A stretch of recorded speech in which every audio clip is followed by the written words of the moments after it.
Hey everyone, welcome back. Thanks for the wait. Let's go through this sketchbook today and let's just get straight to it.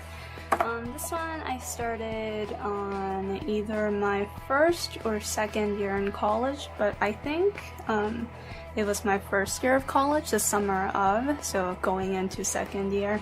And I filled out a couple of pages at that time and then I just abandoned it completely.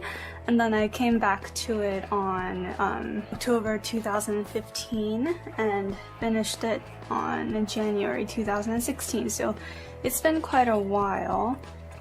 What I did here was I did a bunch of creature designs.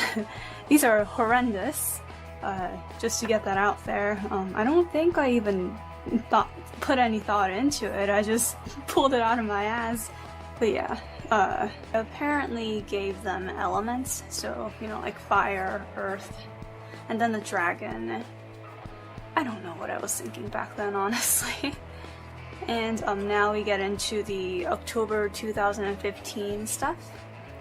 Typical notes, lots and lots of notes, and some storyboard studies along with some that I did on my own.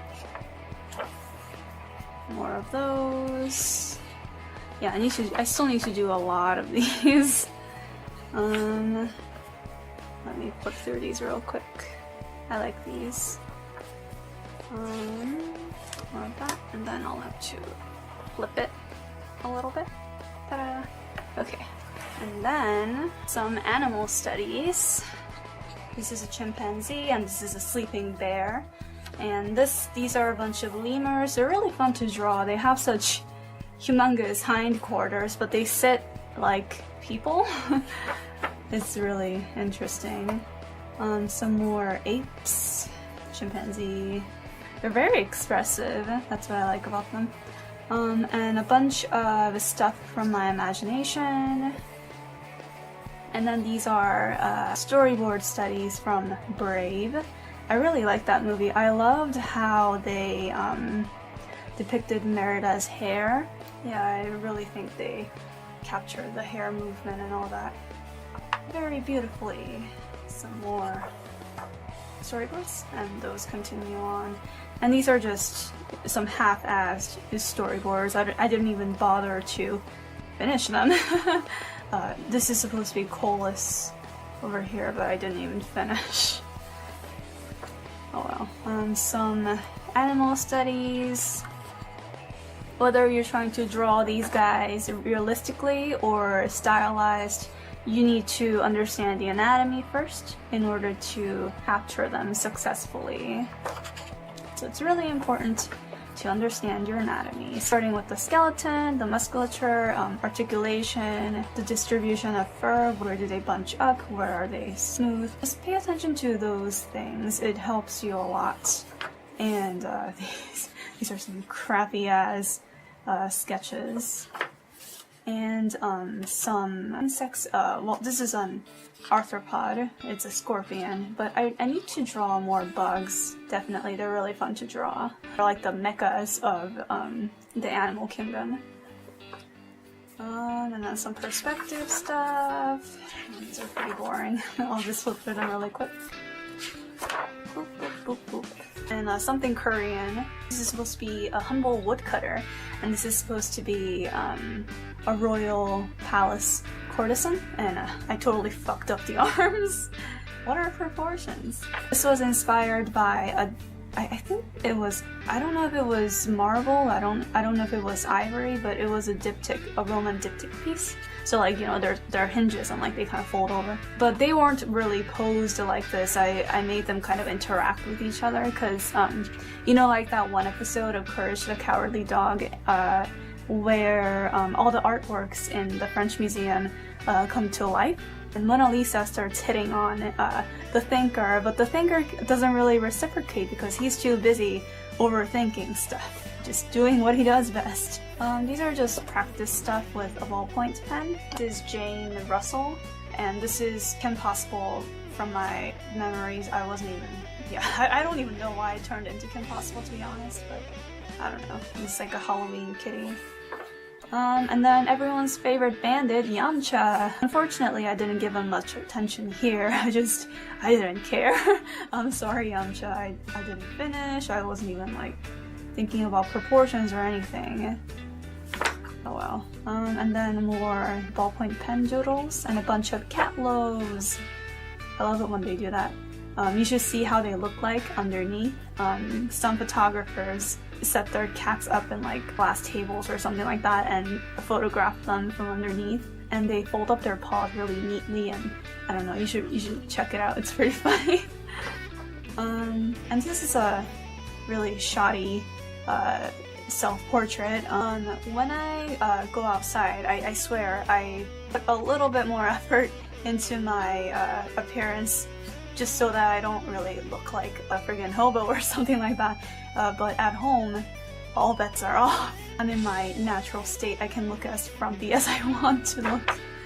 And these are some Kim Jong-gi studies. For those of you who are Korean speakers, it's Kim Jong-gi, not Kim Jong-gi. But yeah, he's awesome. Man, you gotta see it to believe it. He's a total master. He can just whip up like automobiles, motorcycles, mechas, like just from the top of his head. He's crazy. It's like black magic or something. He's amazing. I look up to him a lot. Here's me just trying to figure out how he works, how his brain works. And we go into a bunch of horseback studies. And then we turn to my Dragon Ball OCs. I can't decide how I want to style Cammy's hair. I feel like she's gonna be one of those characters like Bulma with a bunch of hairstyles. I'm okay with that, you know, I get to like experiment a lot with hairstyles, but yeah, I don't know what hairstyle fits Cammy's personality. And I didn't finish all of them, I got distracted. I couldn't finish them all. But here's older Rhoda. He's so cute. Here's Tianmu or Qianmu. I don't know how to pronounce that. And this is supposed to be Chahan, but I didn't finish. I got distracted again. And here's Apuri and Kot. You know, just look at these lovebirds. Look at these professional killers just being in love. I don't really think that's the case. I feel like Kot is just, you know, messing with Apuri. I don't know, what are you guys? They do look pretty adorable. And yeah, with Kot, she's a more recent character, so her design is still in the works. I'm still finalizing it, so this is definitely not what she's gonna look like in the end. I don't know what exact direction I want to go with her, but I do know that I want her to have quite a bit of insectoid features. I don't want to make her like a full-on Arlian or whatever it is from that bug planet in Dragon Ball, but yeah, I don't know. I want her to be some kind of like an insectoid alien. That'd be kind of cool. And here are a bunch of Feline studies from Bambi, and a bunch of furries. Some of them I didn't even... It's not even a question of, you know, were you trying? It's more of a question like, were you conscious during all of this? I do like these two. I think she was supposed to be either a maned wolf or some kind of a fox girl. Yeah, maned wolves have those long legs. She doesn't... I don't know, she could be a maned wolf, I have no idea. She could be a very short maned wolf. And then more chibis. These guys are more humanoid. And a bunch of Cruella de Vil's. Oh my goodness, I love her design so much. See how lanky and skinny she is? It's just like a stick, but she's wrapped in this luxurious, gigantic fur coat. So the contrast between the two, the coat and the figure, is just so jarring, yet it works so well.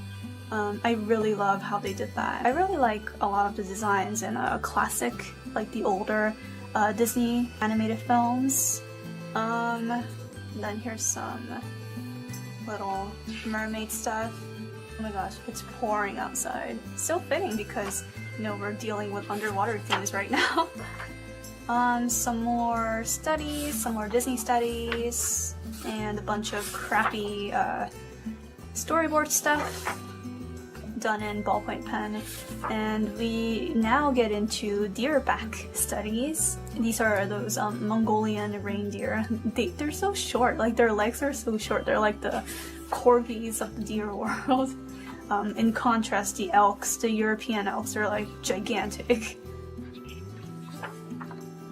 And some more horseback studies. And here are a bunch of studies off of a Korean artist that I really admire. And this is from an Icelandic artist that I've followed since I was in elementary school. I mentioned that you know, I was really into the Lion King fandom when I was in elementary school, around the time when I was lurking on the website. I never really posted anything on my own. But I really like to, you know, view a lot of artworks by different artists. But yeah, she is one of the ones who are really popular on there. Ivana? I don't know how to pronounce it, but I think it might be Ivana. I don't know, honestly. But I do love her work. I've been following her since elementary school, and she still inspires me today. Like, it's amazing how much she has improved over the years. And some really crappy warm-ups. This is like supposed to be Blaze and Colas. Blaze, are you drowning? Are you okay? Go save her, Colas. And this is a really crappy, I don't know what I was doing, kind of figure. More warm-ups, and this was for a commission piece. I didn't end up going with this pose, this is just a draft. I had to draw the girl who commissioned me for this piece. She wanted an illustration of her and a fictional character that she likes. I know that feel, so I am happy to oblige. And more Ivana studies, and these are just more crappy warm-ups. More of their studies, and this is from that Korean artist again. I love this pencil. It's like a multicolor pencil. The one that they just mix a bunch of colors into the lead, so the color changes as you draw. And a bunch of life drawings. Here, let me flip this one over a little bit. I was still getting the hang of it in the beginning.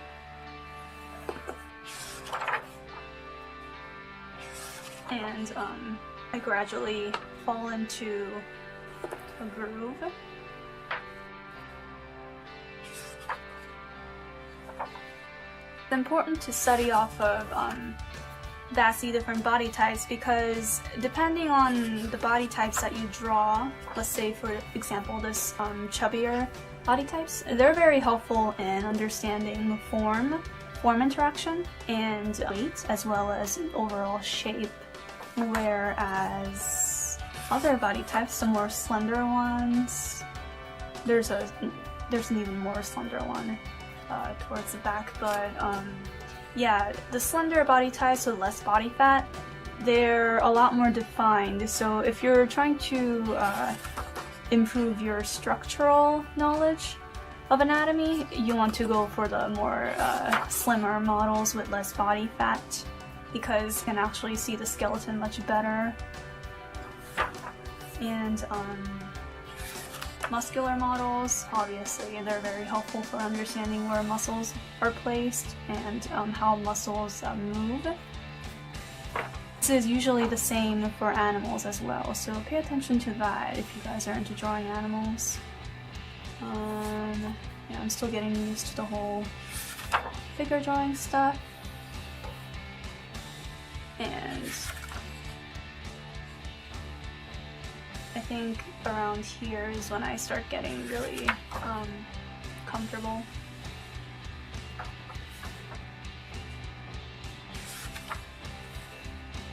I'll just flip through them really quick.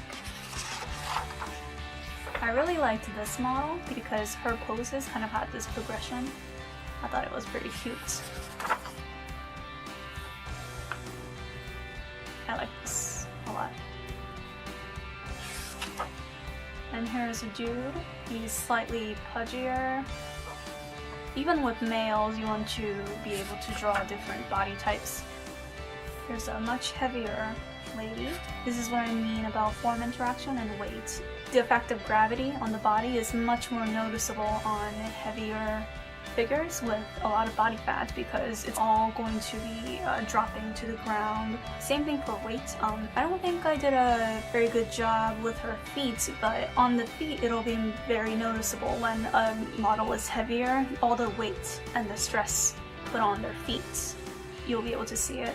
The feet kind of looks much more squished than a much lighter model does. I really love these three. And then we get into more males. I think this was an older gentleman.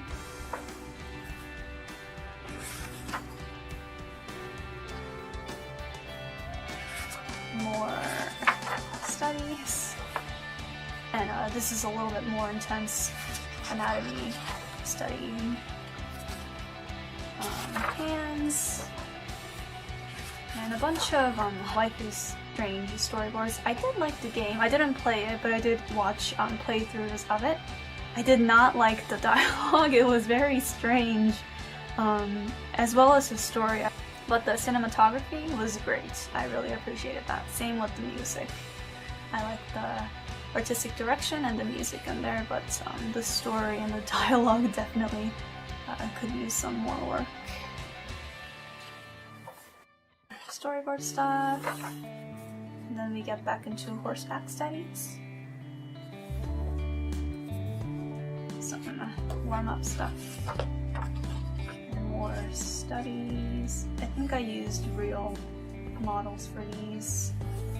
And more style studies and just stuff on my own. Oh, it's so bad.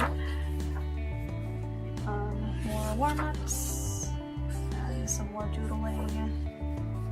You've seen this character before. This is my previous Naruto C. To use her again. I don't want to get rid of her. She has sentimental value to me, so I want her to have some kind of a story. I want her to stay, you know, like a Naruto fan character. To be redesigning her a little bit. She has a pretty cool design.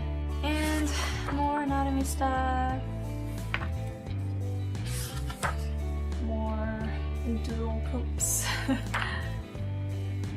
Swoopy skeletons. Anatomy. Am I boring you yet? And here are some storyboard stuff.